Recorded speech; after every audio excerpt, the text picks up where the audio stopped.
네, 안녕하세요. 반갑습니다. 초등교육 전문가 김선호입니다. 초등교육 유튜브 채널 초등사이다 운영하고 있고요. 서울 사립초등학교에서 16년 동안 지금 주로 고학년 맡아서 아이들 가르치고 있습니다. 자녀 교육 저서, 초등 자존감의 힘 등 여러 가지를 집필했고요. 학부모님들을 위해서 지역 도서관이나 지역 교육청에서 강연하고 있습니다. 자존감이 중요한 이유는 한 부분에 머물러 있지 않고 전 생애적으로 다 영향을 미친다는 거고요. 교육적인 관점에서 성장하는 발달의 과정이 있어요. 영유아기나 어린 시기에는 신체 발달이든 정서 발달이든 인지 발달이든 기본적으로 발달하는 간격이 커요. 이제 점점점 발달하는 그 간격이 좁아지면서 어떤 현상이 나타나냐면 어떤 어려움이나 힘겨움 그런 것들을 견뎌내고 이겨냈을 때 다음 단계로 성장해 가는 모습을 보여요. 이때 자존감이 있는 사람은 그 어려운 단계에서 머물러 있지 않고 다음 단계로 올라가기까지 견디는 힘이 있어요. 그래서 결국에는 뭐 시간이 걸리든 돌아가든 그 어려움을 극복해 나가야 되는데 그 극복하는 순간 다음 단계로 성장이 이루어지죠. 그러니까 자동 성장이 아닌 거죠. 근데 자존감이 낮은 경우 그런 어려움의 단계에 있을 때 회피하거나 퇴보하거나 그런 모습을 보여요. 그래서 성장이 멈추죠. 계속 같은 패턴으로 대인관계든 사회성이든 학습이든 반복하기 때문에 그냥 거기에 머물러 있게 된다. 그럼 성장이 이루어지지 않겠죠. 그런 면에서 자존감은 무척 중요한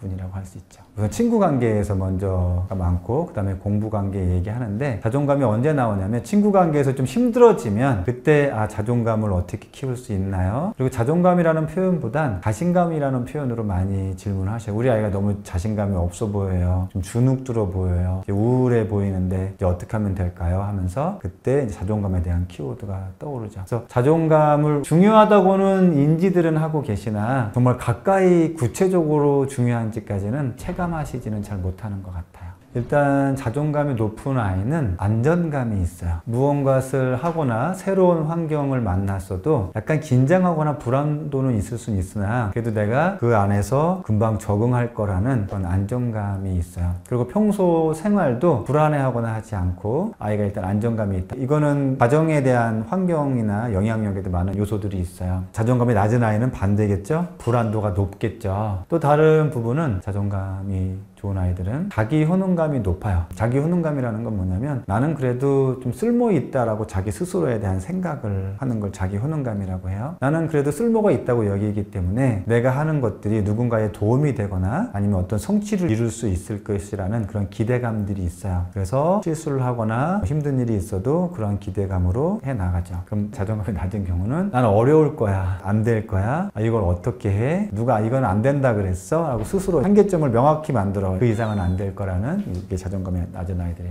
모습이죠. 한 가지 더 말씀드릴 거는 자존감이 높은 아이들은 자신의 욕구에 대해서 조절하는 이걸 자기 조절감이라고 하는데 자기 조절감이 좋아요. 이걸 하나만 먹어야 될지 두 개만 먹어야 될지 세 개만 먹어야 될지를 두 개까지 먹어도 괜찮다라고 하면 그 정도 선에서 멈추는 게 이제 자기 욕구에 대한 조절인 거죠. 이러한 욕구에 대한 조절을 전방위적인 부분에서 나타나면 자존감을 다시 좋게 하는 상호 보완적인 역할을 해요. 반대로 자존감이 낮은 아이들은 또 자기 조절이 낮은 모습을 보이죠. 그러면 계속 쳇바퀴 돌듯이 내 스스로에 대해서 내가 조절을 할 수 없기 때문에 나를 못 믿게 돼요. 예를 들어서 아주 기본적인 욕구 중에 내가 소변을 잘 못 참는다, 조절하기 어렵다 막 그렇다고 한다면 그럼 그 아이가 밖에 나가서 마음껏 활동을 못 하죠. 내가 이 욕구를 조절하기 어렵다는 생각이 들기 때문에. 그래서 그런 경우 아이 그냥 자기를 통제해버려요. 그래서 학교나 유치원에 가서 화장실을 못 가는 아이들이 있어요. 조절이 너무 어렵기 때문에 그냥 통제를 해버리고 집에만 와서 화장실을 간다거나 다양한 모습들을 보이는데 물론 그 원인은 아이마다 달라요. 이거 꼭 자존감의 문제라고 비결 지을 수는 없어요. 이제 그런 아이들도 있다라는 말씀을 드려요. 자존감이 있는 아이들과 없는 아이들은 자기 안전감이랑 자기 효능감 그리고 자기 조절감에서 큰 차이를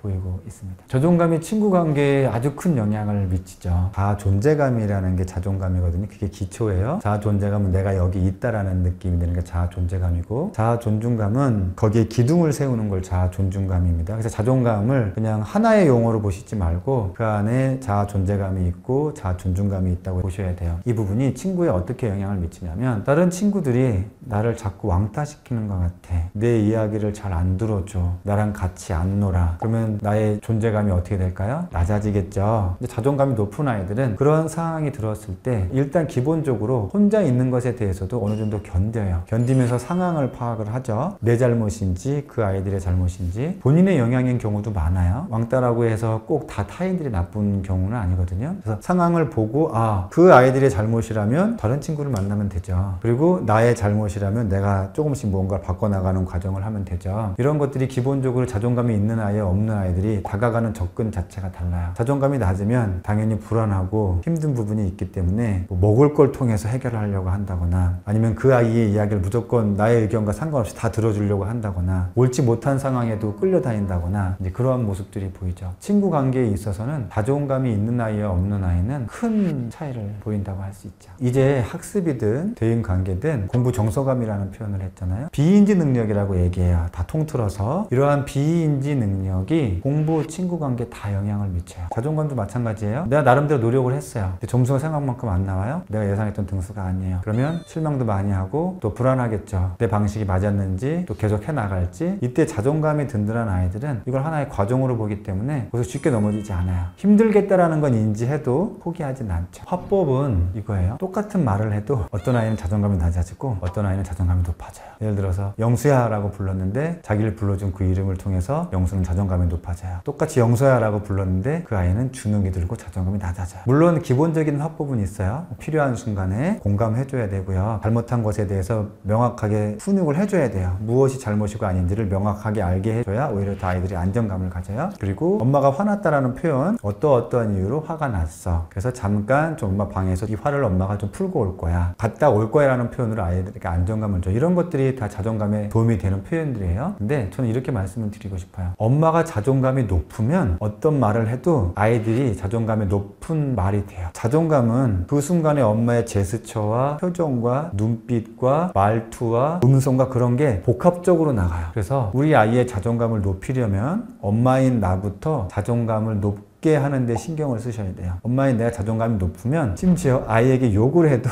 그 아이는 자존감이 높아져요. 설마요 선생님? 이런 거예요. 이제 심리 검사를 해요. 자존감이 높은 아이들하고 낮은 아이들이 있어요. 자존감이 높은 아이들의 부모님들은 자존감이 높아요. 자존감이 낮은 아이들의 부모님들은 자존감이 낮아요. 그러면 아이가 자존감이 낮아서 엄마가 낮은 걸까요? 아니면 엄마가 낮아서 아이가 낮은 걸까요? 엄마가 낮아서 아이가 낮은 거겠죠. 자존감은 나부터 챙기는 거예요. 그러면 아이는 자동적으로 올라가요. 학교에서 제가 제일 힘든 게 뭐냐면 아이들이 자존감 수준도 눈에 보이고 어떻게 해서든지 한 학기 동안 제가 그걸 채워서 올려보내요. 아니면 더 이상 떨어지지는 않게 만들어요. 그리고 방학이 지나고 새 학기가 되면 다시 원점으로 돌아가요. 아이들이. 왜 그럴까요? 가정에서 자존감이 낮게 해주는 환경으로 다시 돌아가면 다시 원점으로 돌아가는 거예요. 그래서 엄마인 나부터 자존감을 챙겨라 라고 말씀을 드리고 엄마인 나부터 어떻게 챙기나요? 자존감은 누군가 나의 이름을 불러주면 많이 올라가요. 양상은 다 다른데요. 되게 활동성도 많고 높은 위치에 가 있으신 분들도 있어요. 나는 전문성도 갖고. 근데 꼭 다 자존감이 높거나 하지는 않는데 아이에 대해서 생각처럼 진짜 걱정을 안 하셔요. 이게 그럴 수밖에 없는 게 자존감이 낮은 상태에서는 타인에게 시선을 쓸 여력이 없어요. 그래서 되게 여러 가지들 많이 말씀을 하시는데 정작 보면 되게 무관심해요. 그리고 결국에는 자기 힘든 걸 얘기하다 그냥 가셔요. 진짜 아이에 대한 관심이 있는 게 아니죠. 근데 그걸 본인이 잘 몰라요. 아이의 이름을 자주 불러주세요. 이게 가장 기본입니다. 불러줄 때 판단이 섞여 있으면 안 돼요. 어떤 느낌이냐면 이제 아이가 갓 태어난 느낌으로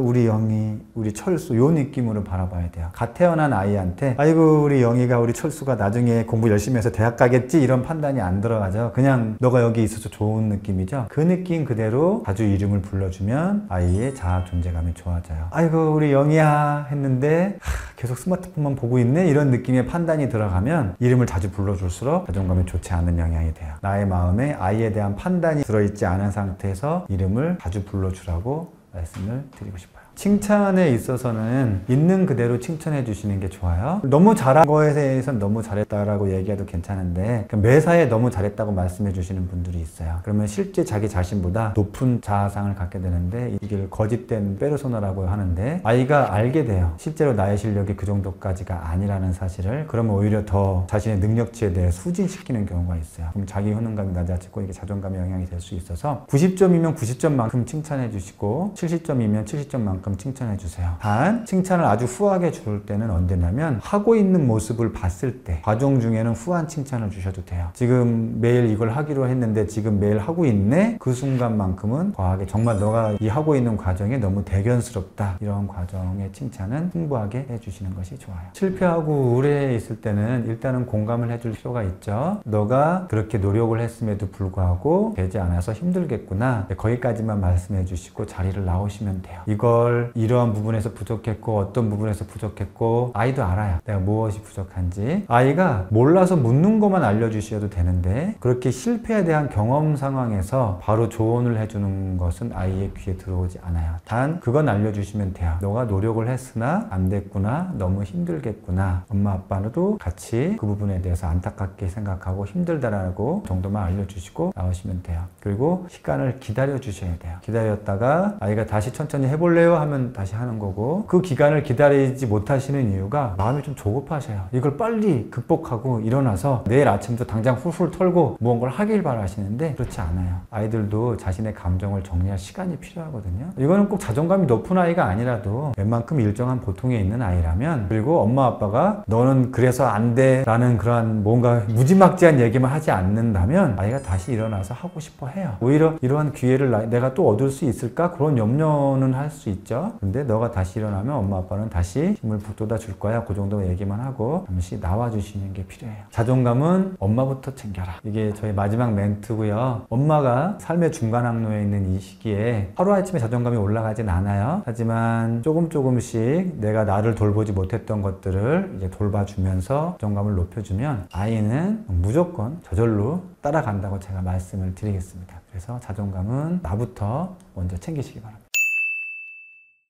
안녕하세요. 아동심리 전문가 그로잉맘 이다랑입니다. 불안 같은 건 기본적으로 기질적인 특성이기 때문에 언제나 이제 조금 더 불안한 아이들이 있고 덜 불안한 아이들도 있는데요. 현장에서 좀 상담을 하다 보면 예전에 비해서 요즘 조금 더 불안을 호소하는 경우가 좀 많은 것 같아요. 이로 인해서 특이라던가 부모가 걱정할 만한 행동 문제로 이어지는 경우들도 좀 많이 발견이 되는 편입니다. 이거는 여러 가지 이유가 있을 것 같은데 제가 상담하면서 가장 많이 느낀 건 사실 요즘 부모님들이 많이 불안하신 것 같아요. 그 이유는 아이들을 키우면서 너무 많은 정보들이 있고 또 우리 세대와 다르게 지금의 부모님들은 조금 더 잘 키우고 싶은 그런 마음들이 있는 것 같아요. 근데 이제 아이는 내가 원하는 대로 되는 부분이 아니다 보니까 거기서 양육자가 느끼는 많은 불안이나 두려움이나 이런 부분들이 좀 아이한테 전달되는 경우가 많은 것 같습니다. 사실 불안이라는 감정 자체는 그 자체로서 위험한 것은 아닙니다. 오히려 불안이라는 것을 인류가 갖고 있었기 때문에 지금까지 우리가 생존할 수 있었던 것이고 굉장히 핵심적인 감정 중에 하나지요. 여러분이 굉장히 재미있게 보신 인사이드 아웃 2에서도 불안이라는 감정이 굉장히 핵심적으로 다루어지고 있잖아요. 그런데 이제 이 불안이 마지막 장면처럼 너무 크게 압도되기 시작해서 아이가 일상적으로 해야 되는 적응이나 기능에서 문제가 생긴다.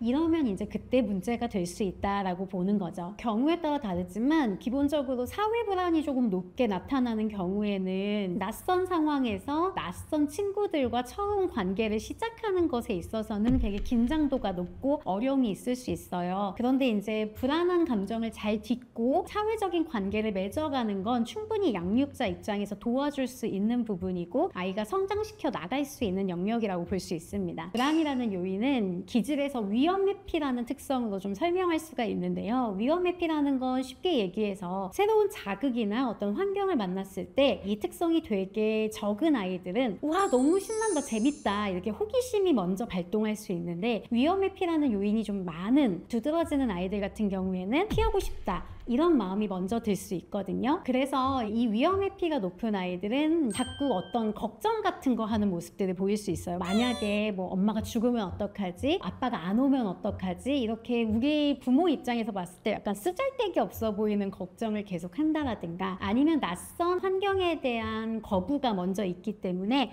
딱 봤을 때 적응하는데 시간이 오래 걸린다, 처음에는 조금 아이가 낯설어하고 힘들어한다, 이런 사인들을 많이 보일 수 있고요. 친구들과의 관계에서도 낯선 사람에 대한 긴장도가 처음에는 좀 높아 보인다, 이런 행동들을 통해서 우리 아이가 조금 불안이라는 특성이 높은 아이구나 라는 것을 관찰하실 수가 있습니다. 그 다음에 제일 두드러지는 것 중에 하나가 만약에 라는 사고예요. 일어날 일이 아니거나 아니면 충분히 일어날 만한 증거가 없음에도 불구하고 만약에 이런 일이 생기면 어떡하지? 라는 질문을 하고 그걸 계속 양육자가 굉장히 지겨워질 때까지 반복하는 그런 모습들을 보이기도 하고요. 그 다음에 했던 질문을 계속 반복한다라든가 확인하면서 아이들이 안정감을 얻고 싶어 하는 거죠. 그래서 이런 언어 특성들을 종종 보이곤 합니다. 우선 아이가 느끼는 불안이 부모 입장에서는 진짜 타당하지 않게 보일지라도 그 아이에게는 지금 느껴지고 있는 감정이라는 것을 부모가 먼저 인지하는 것이 중요해요. 그래서 우리가 뭐 보통 공감을 해줘야 한다라고 얘기를 하는데, 여기서 이제 착각을 해서는 안 되는 게, 공감을 하는 게 그냥 무조건 아이 감정을 다 받아주고 다 괜찮다 하고 이러는 게 아니거든요. 일단 아이한테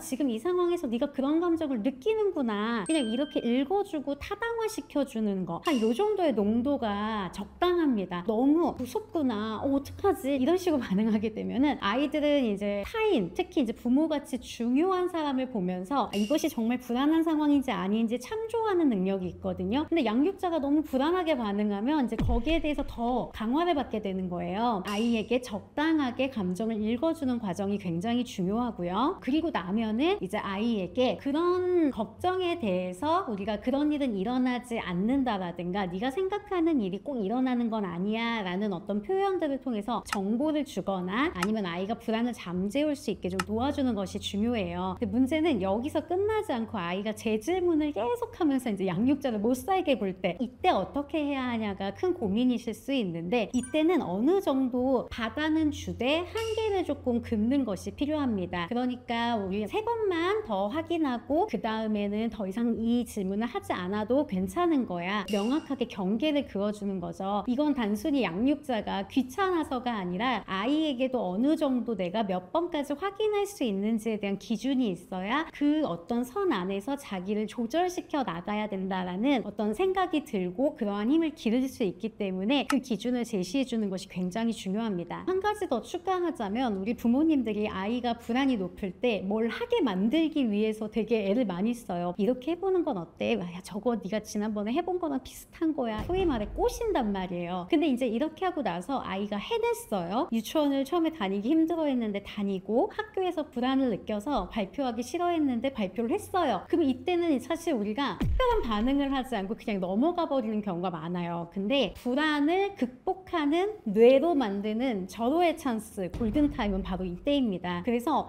아이가 생각했던 불안이 실제가 되지 않았을 때, 그 다음에 아이가 처음에 걱정하던 일들을 해냈을 때, 그때 반드시 이 부분을 연결해서 양육자가 이야기해 주는 게 굉장히 중요해요. 예를 들어서 네가 처음에는 굉장히 걱정했는데 이제는 너무너무 즐겁게 잘하고 있네, 네가 엄마가 안 올까봐 두려워했는데 네가 두려워하던 일이 실제로 다 일어나는 건 아니다, 그치? 엄마가 이렇게 왔잖아. 이렇게 계속 정리해서 확인시켜주는 언어 표현이 굉장히 중요해요. 이것들을 계속 반복해서 들려주다 보면은 이것이 아이의 내적 언어가 됩니다. 그래서 아이가 스스로 자기가 불안할 때 자기 자신을 달래주고 조절시키는 언어 표현이 되게 됩니다. 모든 발달과 관련된 심리학적 요인이 그렇듯이 불안도 어느 정도 타고난 부분이 있고, 그 다음에 여기에 환경적인 요인도 있습니다. 특히 이제 타고난 요인에서는 기질적인 특성이 되게 중요한 거예요. 우리가 기질은 타고난 성격적 특성이라고 얘기해서 굉장히 생물학적이고 유전적인 어떤 특성을 얘기해요. 그러니까 이미 아이가 태어났을 때부터 내가 환경에 대해서 어떻게 반응할지에 대한 기본적인 특성은 가지고 있다는 얘기죠. 그래서 있는데요. 부모가 무조건 뭘 잘못해서 아이가 불안이 높아지는 것은 아니고요. 다만 조금 좋은 점은 불안이 높은 아이로 태어났어도 환경적인 부분이 주는 영향이 크기 때문에 부모가 잘 양육하고 아이에게 적당한 반응을 하면서 도와주면 이 불안을 잘 다루면서 살아갈 수 있는 성인으로 자라날 수 있다. 이 지점을 좀 기억하시면 좋을 것 같습니다. 제가 상담했던 사례 중에는 아이가 그렇게 불안이 높은 편이 아니었는데 한번 이제 엄마가 아이랑 동생을 남겨놓고 잠깐 쓰레기 버리러 갔다가 좀 이제 만나서 얘기하고 이러느라 시간이 길어진 거예요. 근데 아이가 아직 그것들을 인지할 수 있는 연령이 안 되다 보니까 굉장히 많이 놀라게 됐고, 그러고 나서 좀 일시적으로 부모에게 불안을 호소하고 부모랑 떨어지지 않으려고 하고 이런 모습들을 보일 수도 있고요. 환경이 주는 요인도 어느 정도 있기 때문에 우리 아이는 불안이 높지 않기 때문에 괜찮아 하고 무조건 방심할 수 있는 영역도 아니라는 거죠. 가장 조금 제가 하지 않았으면 좋겠어요 라고 권해드리는 게, 아이가 무서워, 두려워, 하고 싶지 않아 이렇게 얘기했을 때 아니 뭐가 무섭다 그래 이렇게 얘기하거나, 여기서 더 나아가서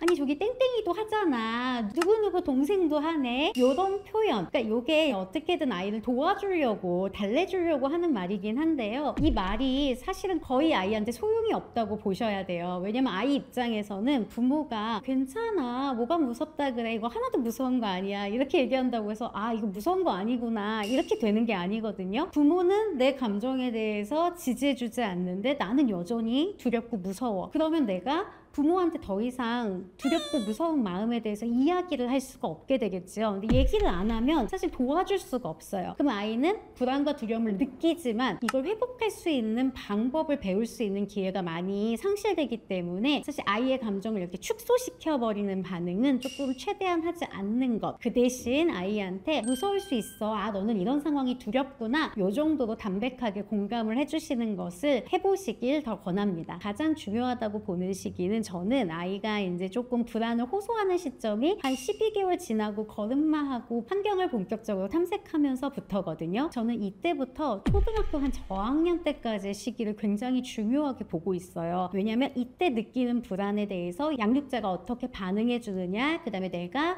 불안과 두려움에 대해서 어떤 식으로 인지하고 이걸 내가 다루는 방법을 많이 갖고 있느냐, 이것에 따라서 이게 갖고 있었던 친구와 아닌 친구들이 초등학교 4, 5학년 이후에 완전히 불안을 다루는 방법에서 큰 차이를 보이거든요. 그래서 이 초등학교 저학년 때까지 시기를 한 10년 정도 되는 거죠. 이 시기를 좀 집중해서 아이의 불안을 다루어 주는 거에 양육의 목표로 삼으시면 좋을 것 같습니다. 가장 중요한 건 이제 제가 오늘 설명해 드린 방법들을 아이한테 실행하면서 아이가 조금씩 나아지고 있는지 변화를 측정하시는 게 굉장히 중요해요. 지난번보다 조금씩 나아지는지, 또 작년보다 조금 더 나아졌는지. 물론 이제 아이가 유치원 가는 것에 대한 불안이 사라지면 이번에는 유치원에서 무슨 수업이 무섭고 이런 식으로 계속 뭔가 생성은 해내거든요. 그런데 그럼에도 불구하고 요 시간 자체가 많이 단축이 되는지 이런 것들을 꼭 확인해 보셔야 해요. 그래서 이게 이제 부모가 관찰해야 될 포인트. 그런데 만약에 아이가 좋아지는 기미가 너무 보이지 않아,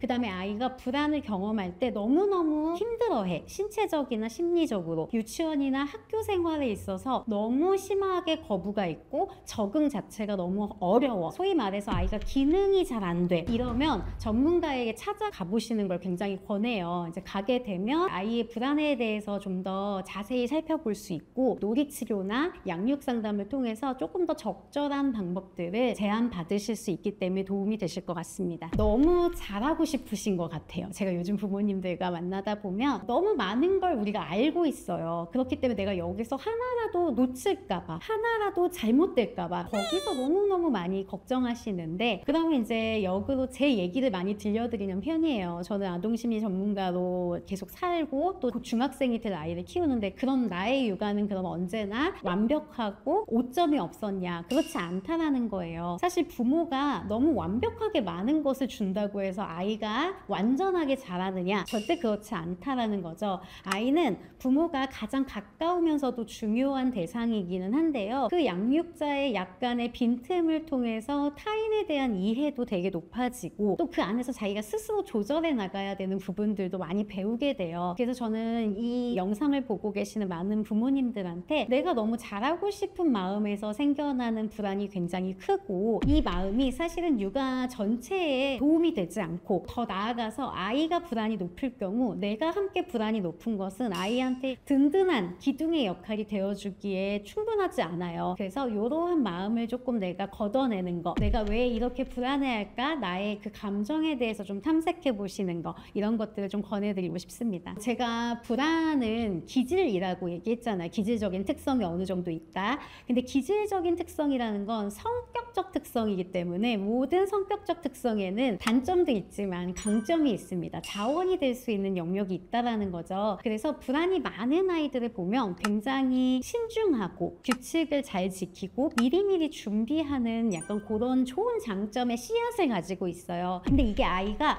어릴 때는 잘 안 보여요. 왜냐면 오히려 우리 아이가 자꾸 모든 활동에서 좀 뒤처지는 것 같고 느린 것 같고 속 터지고 막 이러거든요. 근데 아이가 자기 불안을 잘 다스릴 수 있는 아이로 성장하게 되는 시점, 초등학교 한 고학년 시점부터는 확실히 불안을 잘 다루는 아이들은요, 이 신중하고 규칙을 잘 지키고 미리 준비하는 어떤 강점들이 굉장히 두드러집니다. 그래서 아이들이 학습을 하거나 사회적인 장면에 있을 때 또래로부터 지지를 받고 스스로 자기 주도적인 학습을 하는 데 있어서 많은 강점이 되는 걸 보고 있어요. 그렇기 때문에 우리 아이가 혹시 불안이 많더라도 우리 아이는 그러면 틀린 건가? 이렇게 생각하기보다는 우리 아이가 가지고 있는 이런 잠재력이 있다는 것을 꼭 살펴보시고 기억하시면 좋을 것 같아요. 불안이 높은 아이이든 부모이든 그렇지 않든 상관없이 우리 모두가 굉장히 불안한 세상을 살고 있는 것 같고 앞으로의 세상은 얼마나 더 불안해질까, 이런 생각들을 더 개인으로서 또 부모로서 많이 생각하게 되는데요. 그래서 사실 우리가 불안에 대해서 더 많이 알고 이 불안을 다룰 수 있는 방법을 많이 연습해 두는 게 굉장히 중요한 것 같아요. 제가 오늘 영상에서 충분하게 다 다루지 못한 부분들은 제 책에도 있고 또 다양하게 불안을 다루는 책들, 자료들을 검색해 보시면 굉장히 많거든요. 평생 우리가 가지고 함께 지내야 할 감정 중에 하나이니까 이 불안에 대해서 좀 더 관심을 갖고 배워보시기를 적극적으로 권해드립니다.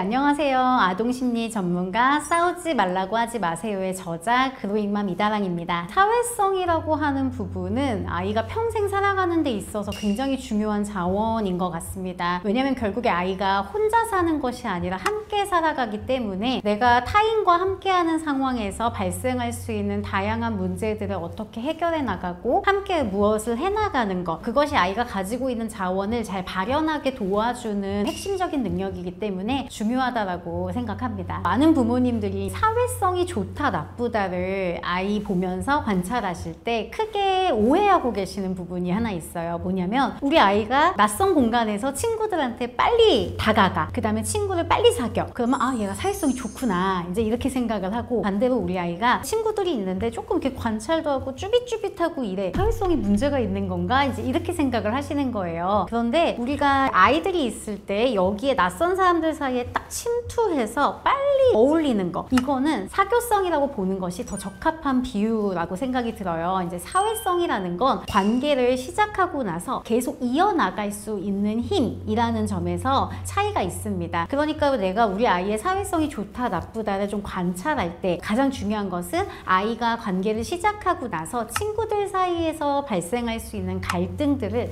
어떻게 해결해 나가는지, 이 부분을 좀 더 중점적으로 보셔야 하는 이유이기도 하죠. 사실 사회성은 아직 아이들이 막 고정된 게 아니거든요. 너는 사회성이 좋다, 나쁘다 이렇게 나눌 수 있는 건 아니지만 사회성이 잘 발달되고 있는 아이들을 보면 가장 좋은 것이 자기에 대한 개념들을 가지고 타인에 대한 조망들을 조금 잘 하기 시작한다는 점이에요. 그러니까 이 상황에서 친구가 느끼는 의도, 그리고 원하는 것, 그 다음에 내가 원하는 것을 어떻게 함께 해나갈 수 있을 것인가, 여기에 대한 조망과 선택을 하는 데 있어서 아이들이 조금 더 발달된 모습들을 많이 보이고요. 그렇기 때문에 전반적으로 봤을 때 문제 해결력이 되게 높다라고 보여지게 되는 거죠. 사회성이 좋다라고 해서 이것을 학습이랑 무조건 연결하기는 어려울 것 같아요. 왜냐하면 여기서의 문제 해결은 대인관계에서 발생하는 문제에 대한 해결력에 더 가깝기 때문이죠. 근데 이제 문제를 내가 바라볼 수 있다, 조망할 수 있다, 그리고 해결하기 위해서 내가 무언가 전략을 세울 수 있다라는 어떤 굵직한 능력은 비슷한 유형의 다른 문제들을 해결해 나가는데도 분명히 도움이 될 수 있겠지요. 그래서 사회성은 다른 발달들, 인지 발달을 포함한 모든 발달 영역의 핵심적인 부분이라고 보시는 것이 좋을 것 같아요. 사회성이 좀 부족하다라고 하는 아이들은 당연히 문제 해결력 부분에서 굉장히 힘들어해요. 그렇기 때문에 크게 행동이 두 가지 양상으로 많이 나타납니다. 이건 아이들의 성향에 따라서 좀 차이가 생기는데요. 잘 거절하지 못하고 눈치 보고 선택하지 못하고 좀 움츠려들고 이런 특성을 보이는 아이들이 있고요. 오히려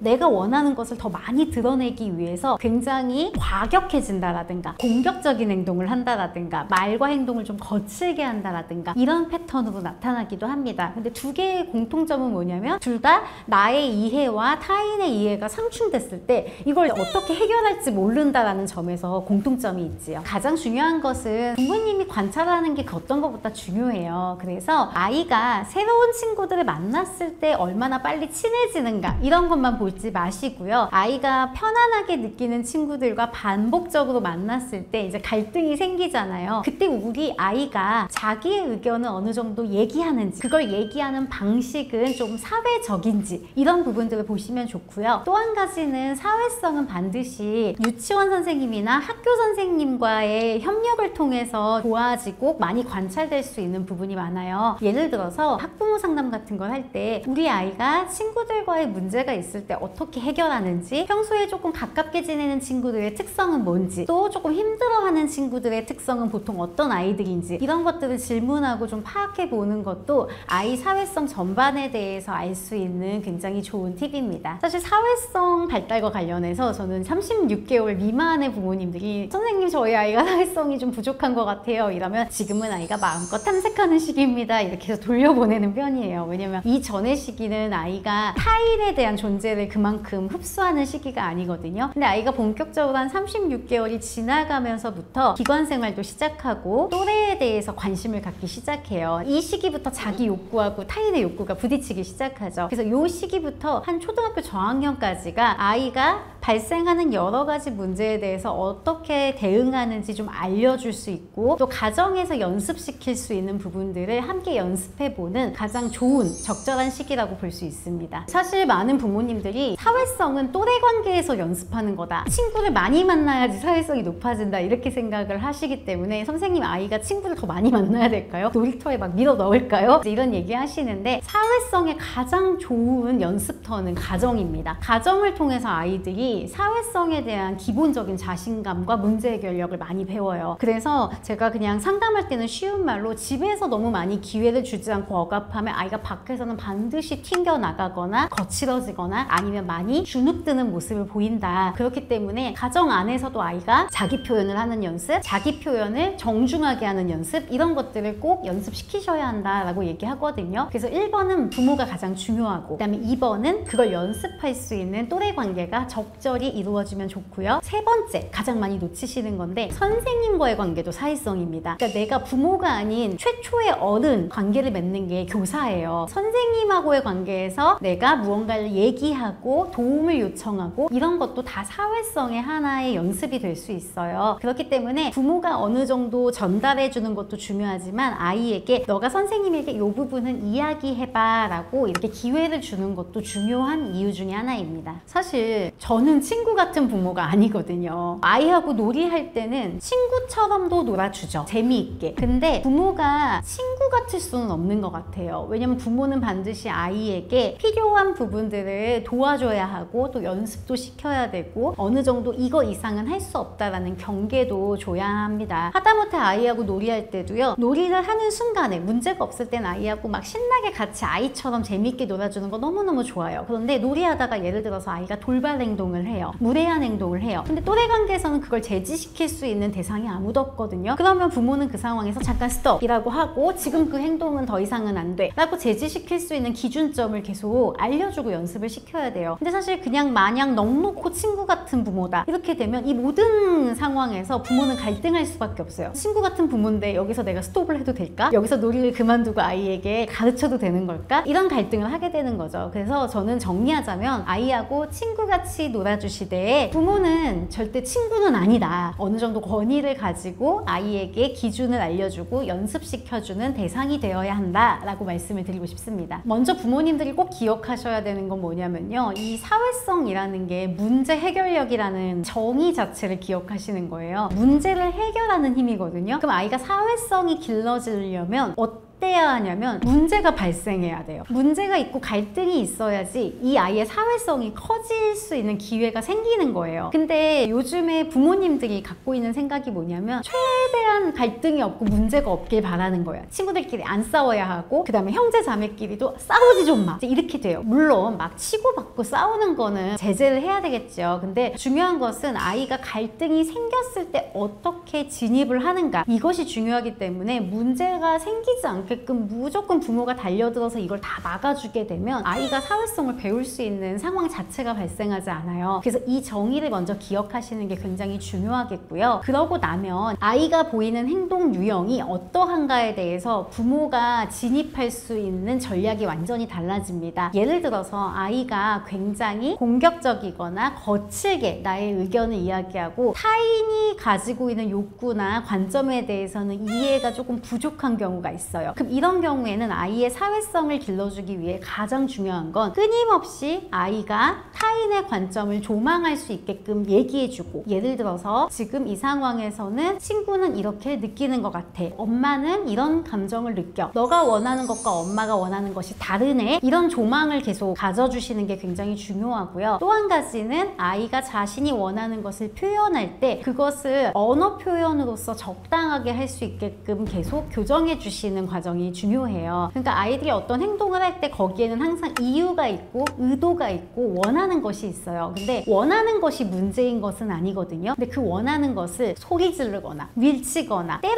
써서 얻는 것은 방법이 적절하지 않다라는 거, 내가 원하는 것을 얻기 위해서 어떠한 말을 사용해야 한다는 거, 이것을 가르치는 과정이 굉장히 중요합니다. 되게 소극적인 친구들이 있어요. 친구들 눈치 되게 많이 보고 자기 의견 얘기 못해서 그냥 쫄래쫄래 쫓아가고 거절 잘 못하고 이런 친구들이 있는데, 이게 부모님들이 아이한테 얘기한단 말이죠. 너도 연습해보자. 친구가 이렇게 탁 가져가. 그럼 어떡해? 싫어! 내 거야! 이렇게 얘기하자. 막 연습시켜요. 근데 아이가 실전 상황이 되면 할 수 있겠어요? 없겠어요? 할 수 없단 말이죠. 왜냐면 아이는 내가 거절하고 선택했을 때 그것이 자연스럽게 수용되는 경험이 있어야 자신감이 생겨요. 그러면 거절하고 선택하는 것을 연습할 수 있는 최고의 상대는 누구냐? 부모예요. 그래서 부모가 아이한테 거절할 수 있는 권한, 선택할 수 있는 권한을 연습할 수 있는 시간을 꼭 주셔야 돼요. 아무 때나 네가 거절할 수 있어, 선택할 수 있어, 이렇게 하면 이제 육아가 피곤해지기 때문에 안 되고요. 우리가 아이한테 거절권을 줄 수 있을 때가 있어요. 예를 들어서 엄마 아빠는 오늘 나가서 산책을 하고 싶은데 해도 되고 안 해도 되는 거, 이럴 때 너는 산책하는 걸 원해? 네가 원하지 않으면 거절할 수 있어. 엄마 아빠는 어떻게 해도 상관이 없어. 그래서 아이가 사실 나는 그냥 집에서 뒹굴뒹굴 하고 싶어, 이렇게 내 의견을 얘기해 봤을 때 오 그래? 그러면 오늘은 그냥 집에서 뒹굴뒹굴 해보자, 이렇게 수용되는 경험이 있어야 아이가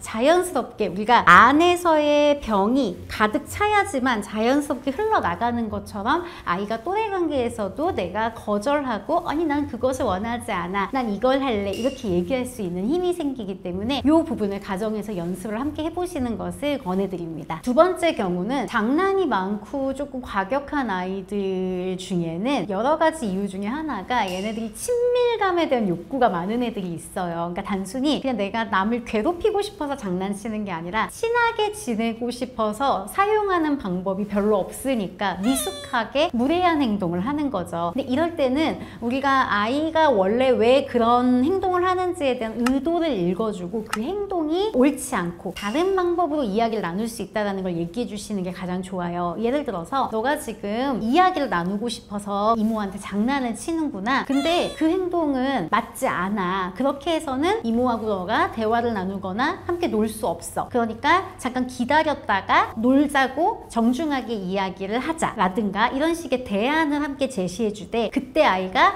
장난을 친 맥락에 대해서 조금 읽어주는 거. 그럼 아이는 사실 점점 학습이 되거든요. 아, 내가 놀고 싶다고 해서 이렇게 무례한 행동을 즉흥적으로 해서는 안 되는구나. 요 연결고리를 계속 만들어 주셔야 아이는 거기에서 학습이 일어나고 연습이 되기 때문에 의도를 읽어주고 대안을 주는 이 쌍을 꼭 기억하셔서 적용을 하셨으면 좋겠습니다. 사실 아이가 다른 친구를 괴롭힌다라고 했을 때 이 괴롭히는 행동에 너무 다양한 것들이 있기 때문에 하나로 딱 집어서 이야기하기엔 되게 케이스가 굉장히 많아요. 그런데 아이가 우선 다른 친구를 괴롭히는 그 행동에 대해서는 우리 다 같이 서로 연대해서 내 아이가 그런 행동을 하지 않게끔 정확하게 아이한테 이야기해 주는 게 굉장히 중요할 것 같아요. 근데 여기서 놓치면 안 되는 것이 하나 있는데, 뭐냐면 보통 아이들은 너 왜 그 친구를 괴롭히니? 그러면은 싫어서 이런 얘기들을 많이 해요. 근데 싫은 건 너의 감정. 왜냐면 우리가 모든 친구가 다 좋을 순 없잖아요. 부모님들이 아이한테 너 그 친구 싫어하면 안 돼. 친구랑 사이좋게 지내야지. 좋아해야지. 이렇게 얘기하는 건 아이한테는 와닿지도 않고 실은 가능하지 않은 솔루션이에요. 근데 아이가 친구가 싫을 수도 있잖아요. 그러면 우리가 어떻게 대답해야 되냐라고 했을 때, 네가 친구가 싫은 마음이 들 수 있지. 너랑 잘 안 맞을 수 있고. 근데 그건 너의 감정이야. 네가 싫은 감정이 있다고 해서 그 친구를 괴롭히는 행동을 해서는 안 되는 거야. 그러니까 싫은 감정을 행동으로서 옮겨서는 안 된다라는 이 지점을 명확하게 짚어주셔야 하고요. 두 번째는 너가 싫어하는 감정은 너의 것이기 때문에 다른 친구들에게 내가 싫으니까 너도 싫어해야 해 라면서 너의 감정을 다른 친구들한테 적용해서는 안 돼, 따라가게 해서는 안 돼 라는 말들을 꼭 같이 덧붙여 주셔야 돼요. 사실 우리가 한 가정마다 이 부분에 되게 집중해서 아이에게 반응을 해주시면, 저는 지금 우리가 고민하는 되게 많은 학교 안에서의 또래관계 문제들, 심각해질 수 있는 문제들, 이런 것들을 예방하는 데 굉장히 큰 도움이 될 거라고 생각해요. 그래서 이 지점 꼭 기억해 주셨으면 좋겠습니다. 괴롭힘을 당한다. 일단 부모가 너무 놀래고 너무 슬프겠지요. 근데 아이한테 너무 과하게 반응을 하게 되면은 아이가 입을 닫아버려요. 왜냐면 부모가 너무 놀래고 너무 화를 내고 당장 전화할 거야 이제 이런 식으로 나오면 아이들의 성향에 따라서는 문제를 너무 키웠다 라고 생각하거나 나는 거기까지 원한 게 아닐 수 있거든요. 그래서 이런 경우에 너무너무 내가 속상하고 흥분되지만 우선은 되게 차분하게 아이 얘기를 들으면서 어떤 상황을 파악하는 게 굉장히 중요해요. 정보가 일단 필요하거든요. 그러니까 실제로 어떤 상황에서 어떤 이야기, 어떤 행동이 있었는지 이런 것들을 다 잘 들을 수 있게 차분하게 응대를 해주셔야 하고요. 두 번째는 너는 어떻게 하기 원하니? 라고 꼭 질문해 주셔야 돼요. 그러니까 너는 이 문제를 어떻게 해결하고 싶니? 예를 들어서 이런 방법이 있어. 뭐 선생님한테 이야기하는 방법, 엄마가 선생님한테 전화해보는 방법, 여러 가지가 있어. 너는 어떤 방법을 원하니? 라고 아이가 생각하고 얘기할 수 있는 기회를 주시는 게 되게 중요해요. 제가 이 얘기를 왜 드리냐면, 한번 괴롭힘을 당하거나 이슈가 있을 때 부모가 아이의 의사와 상관없이 너무 과한 반응을 하게 되면 아이가 그 다음에 입을 닫고 실제 문제가 생겼을 때 이야기를 하지 않는 경우가 상담 사례에서는 청소년들 만날 때 굉장히 많이 나오는 이야기예요. 그렇기 때문에 우리가 처음 문제가 발생했을 때 아이한테 얼마나 신뢰롭고 안정적인 대상으로서 반응해 주는가, 이게 굉장히 중요하고요. 이제 어느 정도 아이하고 대화가 됐다 그러면 이제 선생님에게 이야기할 때 객관적인 정보를 중심으로 확인하면서 이야기하는 절차가 필요하겠지요. 이게 보통은 어른이 있는 상황에서 발생하는 경우 많죠. 학교, 학원 이런 식으로요. 그렇기 때문에 선생님에게 이 정황을 파악하고 그 안에서 해결할 수 있는 지점에 대한 순서를 먼저 맡기는 거, 이 순서 세 가지를 그대로 따라주시는 거, 이게 굉장히 중요하다는 점을 강조드립니다. 오늘 영상을 보시고 나면 오히려 사회성에 대해서 생각이 많아지시고 막 고민이 드실 수가 있어요. 근데 사회성은 완성된 개념이 아니에요. 그러니까 사회성은 지금 성인인 우리도 계속 여러 가지 상황을 맞이하면서 배워가고 성숙해가고 있는 중이거든요. 하물며 아이들은 어떻겠어요. 그렇기 때문에 지금 우리 아이의 사회성이 조금 어떤 부분에서 부족하다라고 느껴지신다 하더라도 이게 지금 고정된 값이 아니기 때문에 오늘 함께 나눈 내용대로 내가 아이의 어떤 부분, 타인을 조망하는 걸 도와줄까, 거절하고 선택하는 걸 도와줄까, 아니면 자신의 의견을 잘 표현하는 방법을 알려줄까, 이렇게 이제 전략을 세워서 차근차근 적용해 나가시는 것을 권해드려요. 제가 항상 이런 컨텐츠 찍을 때마다 부담감이 있어요. 이걸 얘기하고 나면 부모님들이 이제 이제 막 큰일 났다 이렇게 생각을 하시는데, 모든 발달은 굉장히 연속적이고 누적적인 개념이라는 거, 그러니까 우리 아이들이 과정 중에 있다라는 거, 이 지점을 꼭 기억해 주셨으면 합니다. 사회성이 좋은 아이로 자라는 거, 그리고 이 사회가 조금 더 좋은 사회가 되는 건 지금 아이들이 가장 많이 보고 있는 우리 자신, 부모가 어떻게 살아가고 있는지를 보여주는 게 가장 좋은 방법인 것 같습니다. 생각보다 아이들의 눈은 되게 정확해요. 우리가 가까운 사람 어떻게 대하는지, 배우자, 또 주변의 조부모님들, 선생님, 이런 분들에게 어떻게 이야기하고 문제를 해결해 나가는지 아이들은 그 과정을 보고 있어요. 그래서 우리가 직접 아이한테 가르쳐 주는 것도 있지만 아이가 우리의 모습을 보고 있다는 점을 꼭 기억하셔서 사회성이 좋다는 거, 문제를 잘 해결한다는 것이 어떤 것인지 그 메시지를 지금 이 순간에도 주고 있다는 거, 이 지점을 기억하시고 꼭 일상생활에서 적용을 해 나가셨으면 좋겠습니다.